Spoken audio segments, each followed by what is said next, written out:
నీ జీవితంలో అనేకమైనటువంటి వాటికి ఇస్తున్నావు కదా. నిద్రపోవటానికి ఇస్తున్నావు, తినటానికి ఇస్తున్నావు, ఉద్యోగం చేయటానికి ఇస్తున్నావు, షాపింగ్లు చేయడానికి సమయం ఇస్తున్నావు, పండగలు పబ్బాలు చేసుకోవడానికి సమయం ఇస్తున్నావు, స్నేహితులను కలవటానికి సమయం ఇస్తున్నావు. వేటికో సమయాన్ని కేటాయించుకుంటున్నావు. కానీ ప్రార్థన చేసుకోవడానికి సమయాన్ని కేటాయిస్తున్నావా?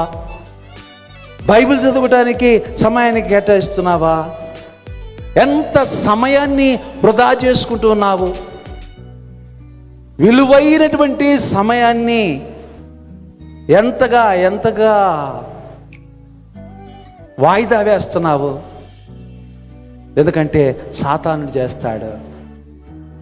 బైబిల్ ఇప్పుడేం చదవద్దు, తర్వాత మళ్ళీ వచ్చి చదవచ్చు.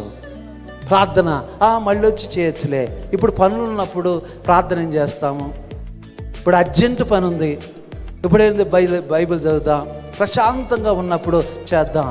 ఎప్పుడు నీకు ప్రశాంతత? ఎప్పుడు నీకు అనుకూలమైన సమయము?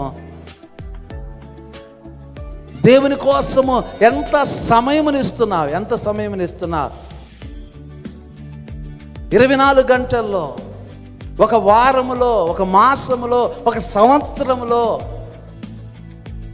బర్త్డే రోజున ప్రభువా ఈ సంవత్సరం ఇచ్చినందుకు నీకు వందనాలు ప్రభువా, నీ కృతజ్ఞతాస్తుతులు చెల్లిస్తున్నానయ్యా అని కానుకేస్తే సరిపోద్దా?